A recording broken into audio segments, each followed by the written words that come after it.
Andrew Forbes, welcome to the Bookshelf Conversations. Very pleased to be here, Ron. Thanks for asking me. Congratulations on the new book, The Only Way is Steady, which is this a follow-up on the previous book, The Utility of Boredom, or is it a Yeah, whole another kettle of fish?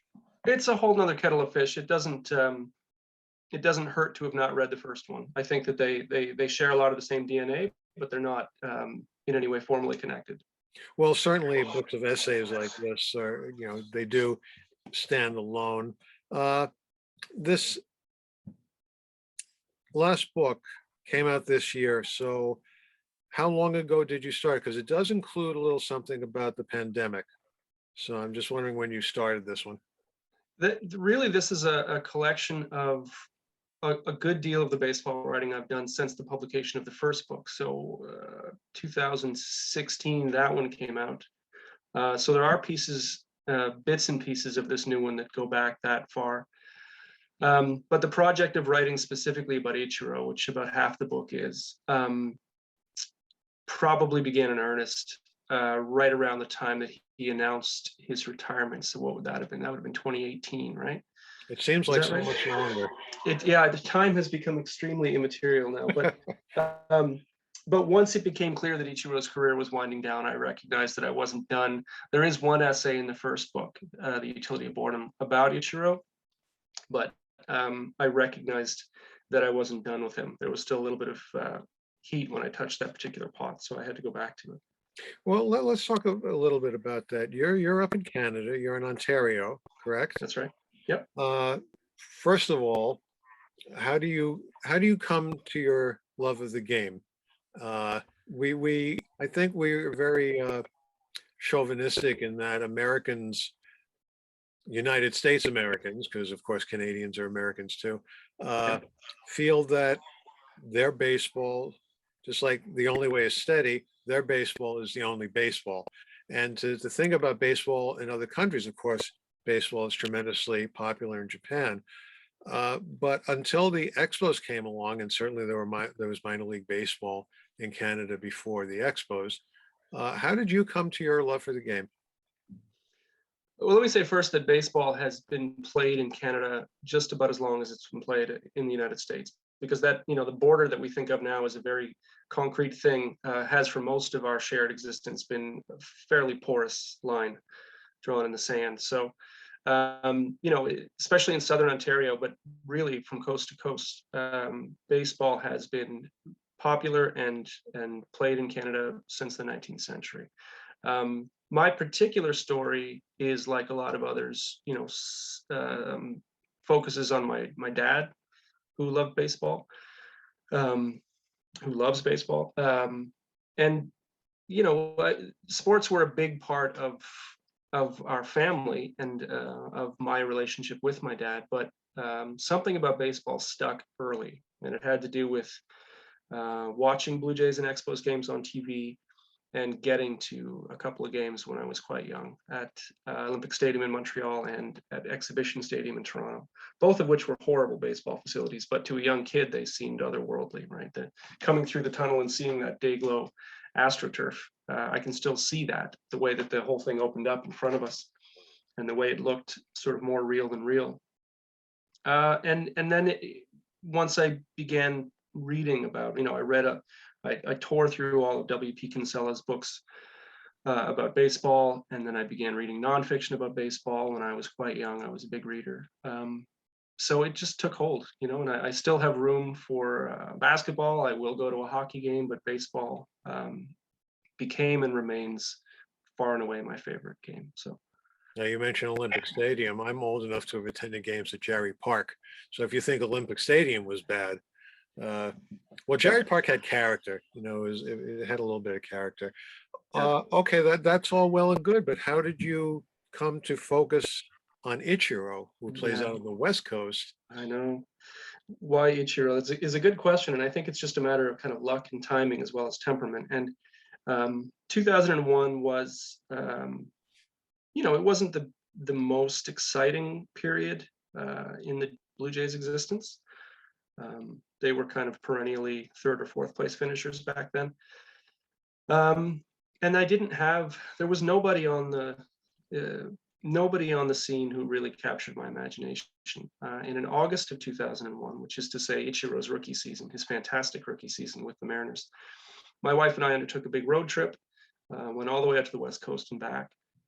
And that included a stop at Safeco, what was then Safeco Field, where we saw Ichiro, who was, of course, in the midst of an unbelievable season, Rookie of the Year, MVP season.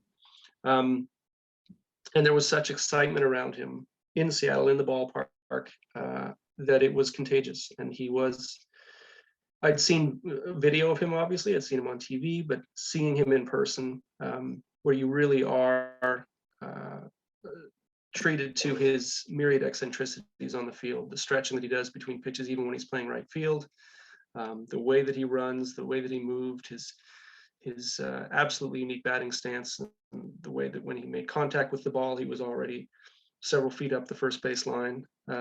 He just captured my imagination. He filled a void. I didn't have a favorite player, so to speak, at that point in time. And the more I watched him, the more kind of addictive he was. Now, of course, you're right about his tremendous ability, and I have to say, I found several of these essays have been on the sad side, as they deal with decline. And Yeah. you write about his decline in great detail. And of course, decline comes to all of us. It seems to be that athletes suffer two deaths: the death of their careers and their ultimate death. But it is sad the way you describe how he gets slower, how he comes back at the end of his career to play the final series once again with the Mariners in Japan. Uh, but that, like you say, that's about half the book. The other half of the book deals a lot, I found, with family. Now, you say you came to your love for the game through your father, which is, I think, how many baseball fans come to that. And it seems you're passing it down to your kids as well. Do they still, when they're a certain age, it's easy to mold them. Yeah, that's right. As they get older, either as evidence of rebellion, they might turn away from the game, or other things take their interest away. Do you find your kids are still interested in the game? Yeah, at 15, my daughter's 15 and my twin sons are 11. They're still susceptible to it. Obviously, my daughter she's upstairs right now, actually. She has a free period this morning. So I should be careful what I say, but she's naturally, as a 15-year-old, she's experiencing some rebellion. But so far anyway, and I'm touching wood here, we retain that ability to connect over a ball game. We are primarily Blue Jays fans. We watch a ton of Blue Jays games together, and when I've got the game on, she will wander by and get entranced by it and sit down next to me, and she can speak with great knowledge on the Blue Jays lineup. She was thrilled. I surprised the kids a few weeks ago toward the end of the season and took them to a Jays game, the first game we've been to in a couple of years, of course. And she was thrilled, and as were the boys. And yeah, so far, anyway, so good. I know there will come a time when it just ceases to be of interest to one or more of them. But we have this anyway. And maybe if they do turn away from it, I can see a time in their future when they're older, when they may come back to it. Now, in one of your essays, you write about how "Take Me Out to the Ball Game" was a lullaby that you sing. It was the same for me. And a little story: we took her to her first baseball game on her second birthday. We were visiting friends in Binghamton. We went to see the Binghamton Bees, which is a minor league team of the Mets. And for a 2-year-old, I mean, she managed to stay entertained, and until the seventh inning stretch, when people start singing "Take Me Out to the Ball Game," and she just looked around that, wow, everybody knows this song. Yeah, that's good. Yeah, it's we do that. We all of our three kids were taken to games probably when they were too young to really appreciate what was going on, but it was important to me and to my wife that they get there. And it was a big accomplishment once they were able to sit through a full 9 innings, of course. But the photos are on the wall. There's my daughter Adelaide at her first game, which was a Blue Jays game. Halladay beat Cleveland. I remember it, even if she doesn't. So yeah, and yes, taking it to the ball game my wife had much more appropriate or artistically artistically better choices for lullabies, but I kept going back to Take Me Out to the Ball Game. So they know all the words now. Now, one of your chapters is titled Relics, which I'm thinking, I was watching some football yesterday, and I'm thinking that sure, people wear football jerseys and caps and whatnot, but it seems to me, as far as baseball goes, I can't think of any other sport where you buy a program and keep score of the game. Yeah, yeah, it's true. Yeah, and I write this in that piece that you mentioned, Relics, that a lot of this has to do with when baseball kind of hit its apex of popularity, which coincided with the post-war consumerist boom. So it became possible to put a baseball logo or a baseball player on everything. So I think that that's part of the history of why we collect as much as we do. But there's also something about I don't know, the memory that we wish to preserve. It seems more potent when it comes to baseball than it does any other sport or pastime, to my mind, anyway. So everything becomes infused with that kind of I don't want to say holiness, but that energy of the thing, whether it's a scorecard or a ticket stub or a ball cap. I see all your ball caps lined up there, and mine are here as well. There's something about the beauty of the items themselves, as well as the memories that they kind of bookmark. Now, when we were talking before about caps, we each have different rules about the way we acquire caps, and in my case, it's much less tight, shall we say, than your rules. I just have to be in the state where the team plays. You actually buy them at the ballpark. When possible. The vast majority of them are. I give myself that rule, and that's just something that was established early, and I've been able to maintain it. I have ordered a few caps on the internet, but I held off, for example, in getting the latest Blue Jays cap until I was actually able to go to the stadium and get it in person. It just seems to mean more that way. There are other exceptions. I'll order something from Ebbets Field Flannels. I'll order their caps. Obviously, I won't have a connection to most of those historical teams. I won't be able to go to their ballparks. And on the rare occasion I'm able to visit Cooperstown and I stop into Mickey's Place across the street, I give myself license to buy whatever I want there. So, Oh, so the rules get relaxed. The rules get relaxed when it's convenient to me. How's that? One of the chapters you have is your 2003 Detroit Tigers. I was reminded of that as I was watching the New York Football Giants take a shellacking yesterday, and I'm thinking, of course, baseball is the season is more of a marathon because there are so many games played, and as you write, it gets to a point in late August where the team is already approaching 100 losses, and how these players suck it up to finish out the string, and what that must be like.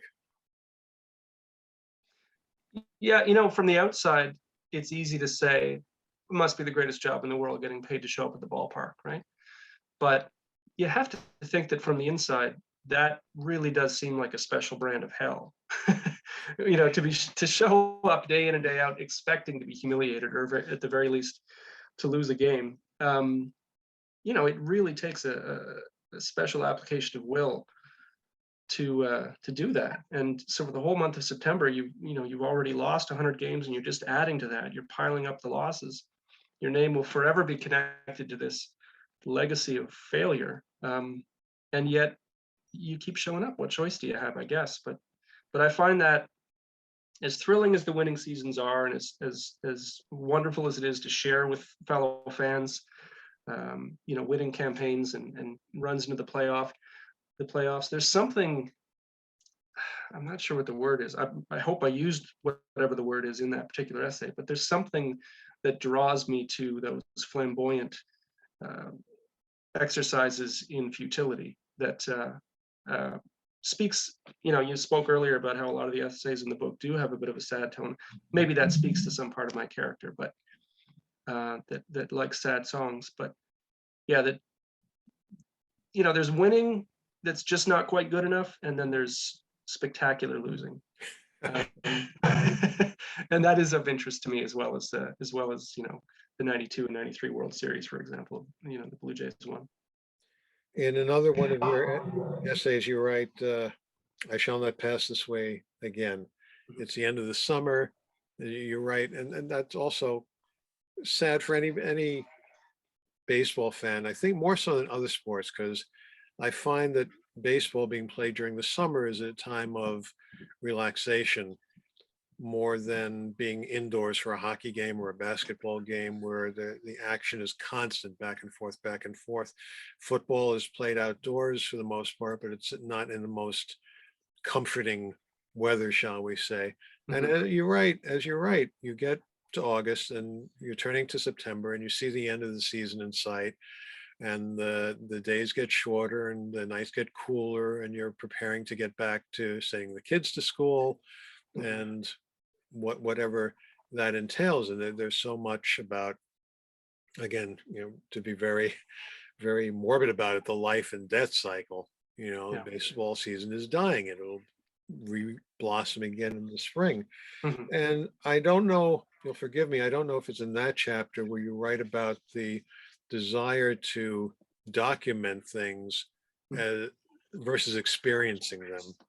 And Right. I'm wondering, Yeah, when you write your essays, if you look back, let's say, on the utility of boredom 5 years later, and you look at what you wrote at the time, do you ever think maybe that's not how you remember it now?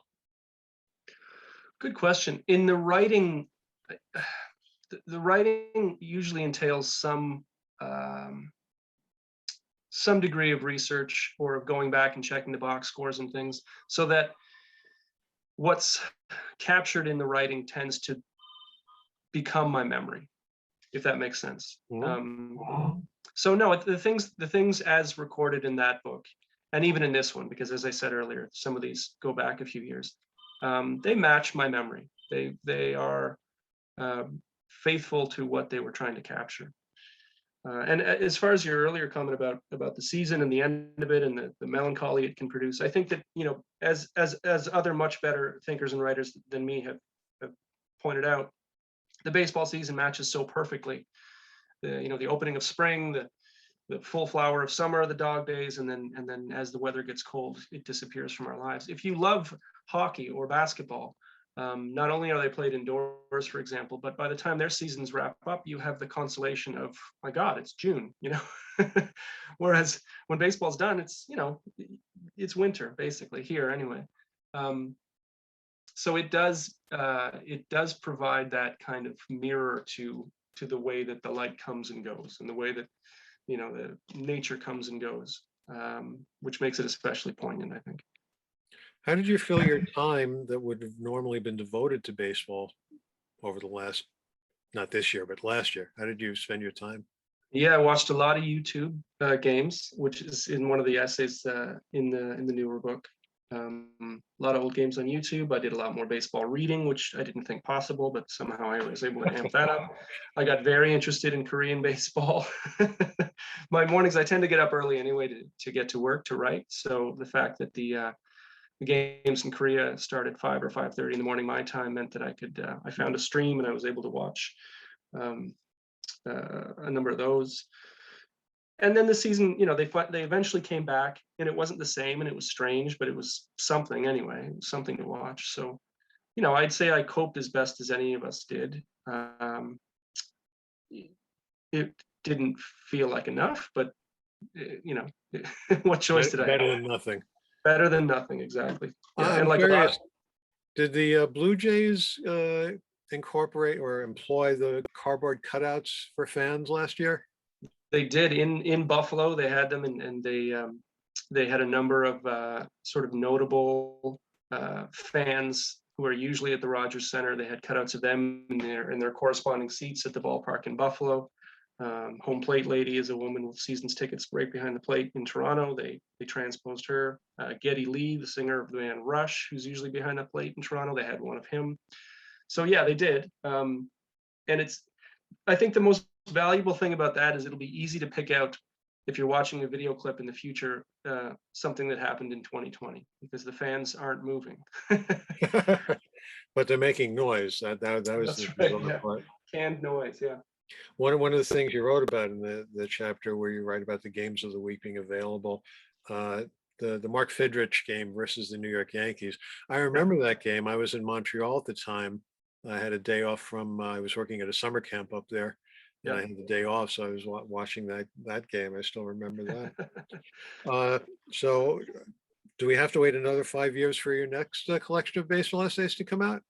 I don't know. That'll depend on a number of things, including what I may, what non-baseball things I might be able to write in the meantime, and what's accepted for publication. What I learned after the first one is that it's a tap that I can't turn off. It's going to happen anyway. So if I'm lucky enough to maintain my relationship with my publisher, if they continue to put up with me, I don't know if it'll be 5 years, but I'm sure there'll be something in the future. Well, let's hope it'll be sooner than that. We've been talking with Andrew Forbes, author of The Only Way is the Steady Way and The Utility of Boredom. Andrew, thanks so much for talking with us today. Thank you very much, Ron. Enjoyed it very much.